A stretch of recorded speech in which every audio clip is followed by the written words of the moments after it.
I was recently afforded the opportunity to sample two of BMW South Africa's classic restorations, the E3333i and the iconic BMW M1. Designed by Guigara, only 457 of these vehicles were ever produced. This was guaranteed to be special.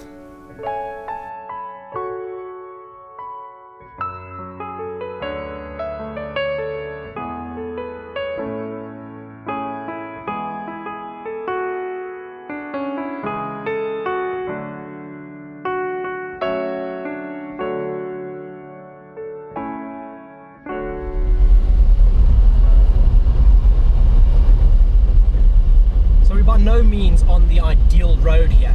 It's littered with little traffic calming sessions and bumps and all kinds of nodules. It's not a beautiful, picturesque road by any means, any stretch of the imagination. What is pretty amazing though is just the general feel and sensation of this car straight off the bat. I just had to get on the camera with you and tell you what it feels like. This gearbox is beautifully notchy. Yes, the pedals are canted and off to the side. It's, well, properly low. Okay, good, that wasn't catching. There's also that low down torque. I mean, the motor, we'll tell you a little bit about that motor just now. But that was second gear pull away. Once again, dog box, so first gear is towards and down towards me, which highly unconventional. That would be fifth.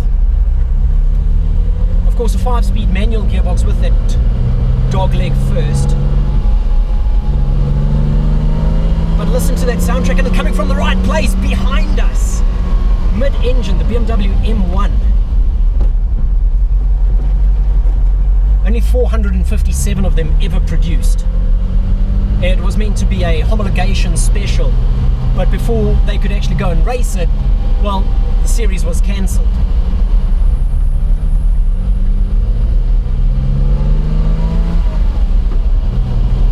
Beautiful notchy shift. You get somewhat accustomed to the pedal positioning. It actually reminds me very much of a Lotus S1, which had a very similar sort of tapered tunnel out to the front. Lotus S1 is of course a slightly wider version of your Lotus 7.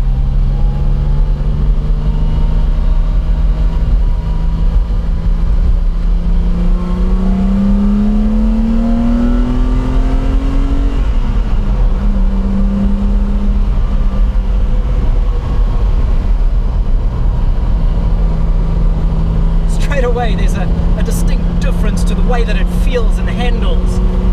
I'm leaving the window open because, oh, just listen to that beautiful noise. 3.5 litre straight 6, 204 kilowatts. It's the M88 motor. And of course, noisy brakes, but what would a supercar be without a set of noisy brakes? Got an i8 in front of us, and we know, definitely by no stretch of the imagination, gonna catch it.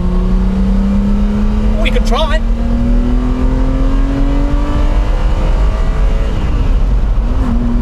Red line, just before 7,000 RPM.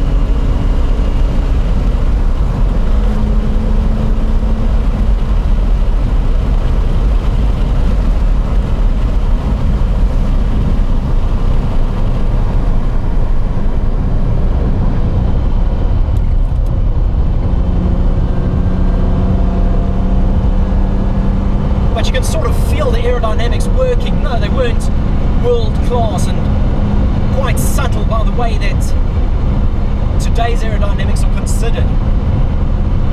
But you can feel the car just sort of hunker down as we reach speeds that are, well, in all honesty, well, quite illegal.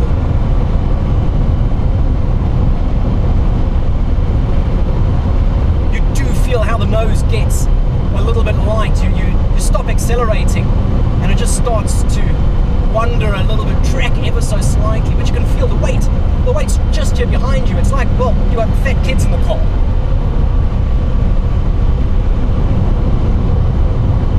Well, just to recap, the M88 motor makes 204 kilowatts. It's a straight 6, 3.5 litre. Good for just over 260 kilometers an hour in the BMW M1. There are only 3 known BMW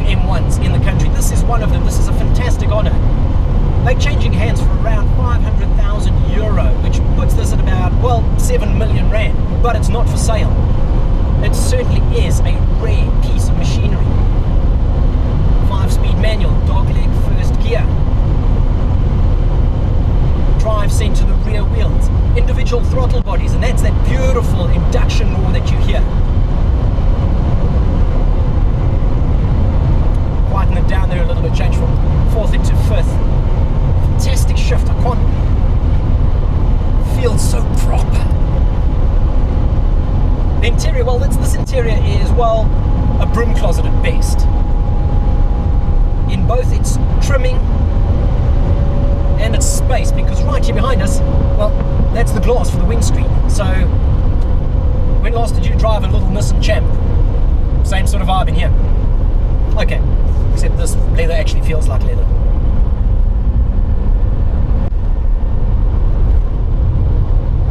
BMW restored this one. They purchased it from a client. I believe it was late 80s that they purchased this one, and it's been, well, standing around largely as a, well, museum piece, and not driven as much as what it should be. We can't really trust the odo here. It says 24,000 kilometers. Yeah, right. I don't doubt that it's not a far cry, but, well, we also know that a car of this stature, it's not about the mileage on it. It's about the way that it's been restored, and they've been through it. They've taken a look at the motor, they've taken a look at the gearbox, the braking system has been completely overhauled. And the brakes feel very, very good. Purposeful, in fact. So we've pulled off the main drag, and we've got a little bit of an opportunity to open it up a little bit. Now, by today's standards, no, it's not quick and it's not fast per se. But it is, in the same sense. You just need to remember that this was 1978. 1978, this was positively bonkers. It's a bit of a whine from the gearbox. You've got that induction roar from the individual throttle bodies. It really is a beautiful sound. I can't help but take it up to the red line just to hear that suction happening as it sucks the air in, converts it into, well, what is a sizable push in the back. Though by today's standards, it's not fast. But for a 38-year-old car, it is. It is quite fast. It is quite strong. It handles well. It makes all the right noises. It sounds like the 80s. And that's beautiful. I was born in the 80s. I grew up in the 80s. I was that kid that had the Countach poster up on the wall. And there's the size of this thing. It is actually quite wide. You are sitting very low. You get so accustomed to this driving position, it almost feels natural. And I'm going to climb into the drive on the way home and sit and wonder why the pedals are so far off to the side.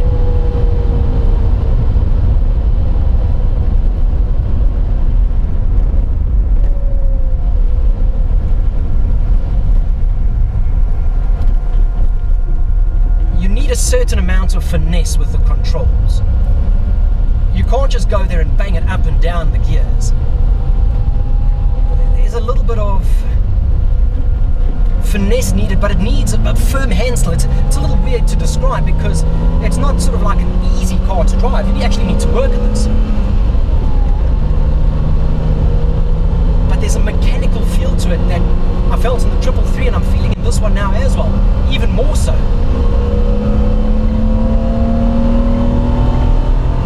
Listen to that.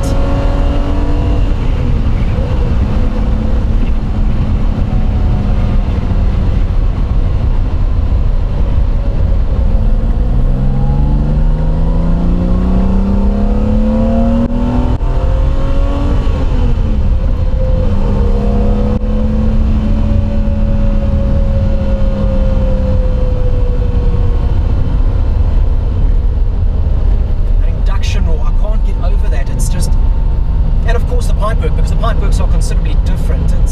There's very little plumbing in the exhaust, so there isn't the same amount of resonators. It's not a loud motor, but it's got this beautiful sound to it.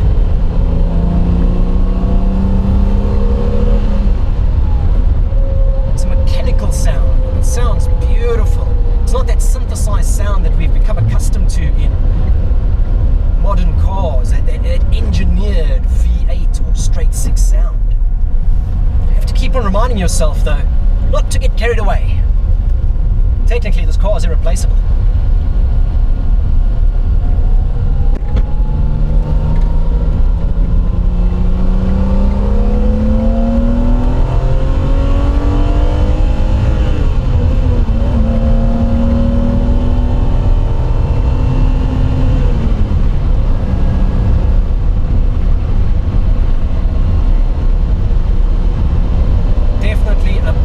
Moment, this one, something that I feel very, very privileged to get a chance to do. So BMW South Africa, thank you very much for considering me to be one of the chosen few that gets to